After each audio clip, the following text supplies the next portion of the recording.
Hello दोस्तों, rainbow social study में आपका स्वागत है। आज मैं 10वीं बोर्ड परीक्षा 2018 में प्रथम एवं द्वितीय पाली में पूछे गए इतिहास के 20 प्रश्नों का व्याख्या सहित वीडियो बना रहा हूं, जिसमें पहला प्रश्न है, बल्शेविक क्रांति कब हुई थी?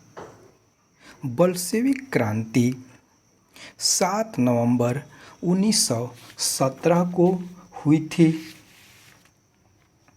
इसे अक्टूबर क्रांति के भी नाम से जाना जाता है। पुराने रूसी कैलेंडर के अनुसार 25 अक्टूबर 1917 को हुई थी। इसे अक्टूबर क्रांति कहा जाता है और दोनों में अंतर 13 दिन का है। दूसरा प्रश्न है, हिंद चीन पहुंचने वाले प्रथम व्यापारी कौन थे? प्रथम व्यापारी पुर्तगाली थे। 17 नवंबर 1498 ईस्वी में पुर्तगाली भारत में आए थे और इसी समय पुर्तगाली हिंद चीन भी पहुंचे थे और हिंद चीन के अंतर्गत कंबोडिया, वियतनाम और लाओस देश आते हैं। इस तीसरा प्रश्न है,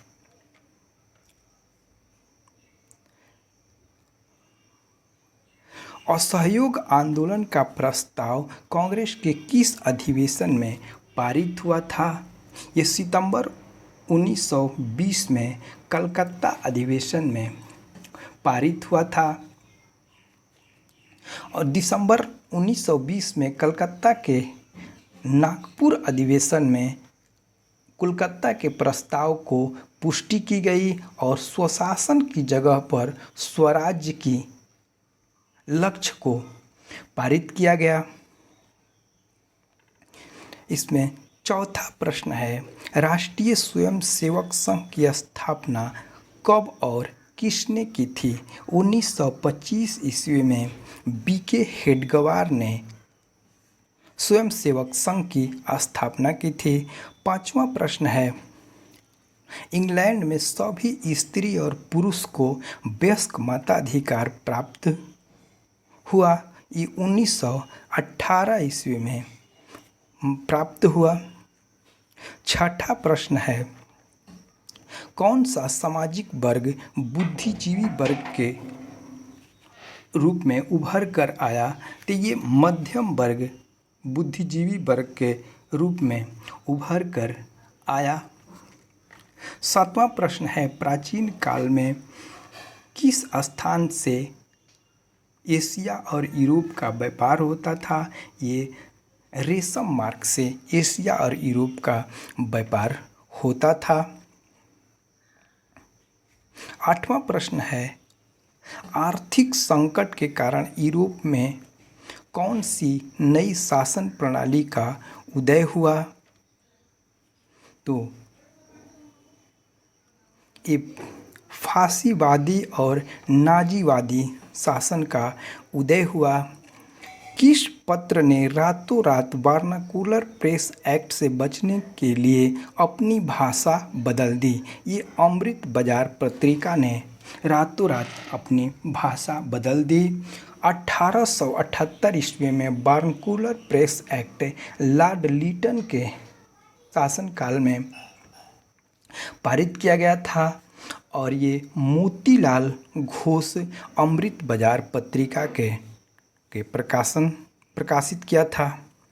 10वां प्रश्न है, किसने मुद्रण ईश्वर की महानतम देन है, सबसे बड़ा तोहफा है, किसने कहा था? तो ये मार्टिन लूथर ने कहा था।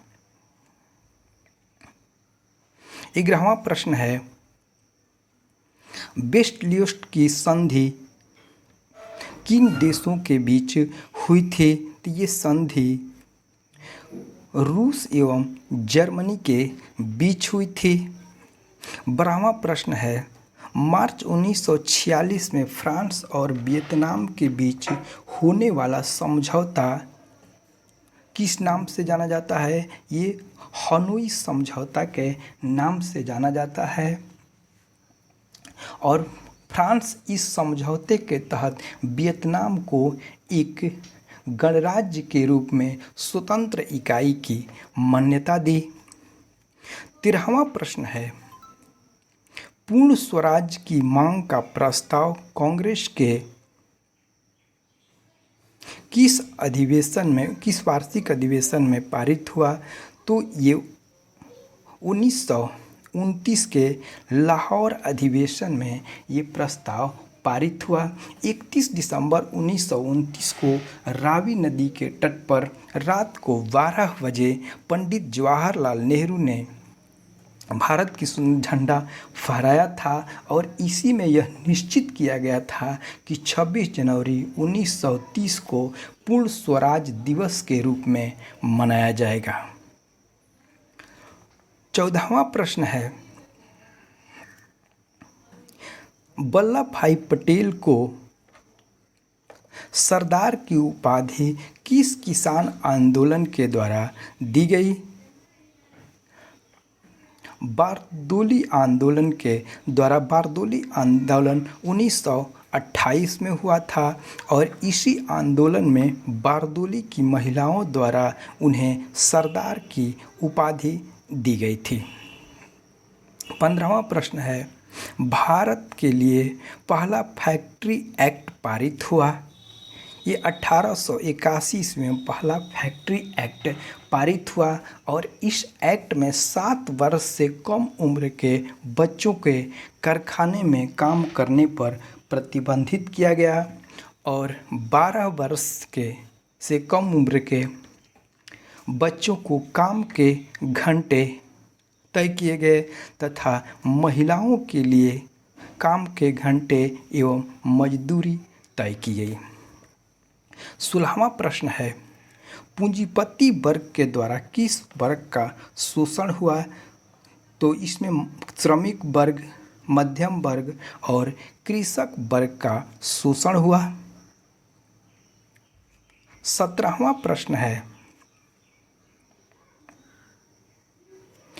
आधुनिक युग में अर्थव्यवस्था के क्षेत्र में होने वाली सबसे बड़ी क्रांति कौन सी थी? औद्योगिक क्रांति। औद्योगिक क्रांति 1750 ईस्वी में यानी 18वीं शताब्दी में सबसे पहले इंग्लैंड में आई थी और औद्योगिक क्रांति का आधार कोयला था और उस समय नई नई मशीनों की खोज हुई और जिससे उत्पादन में बहुत काफ़ी वृद्धि हुई, जिसे औद्योगिक क्रांति के नाम से जाना जाता है।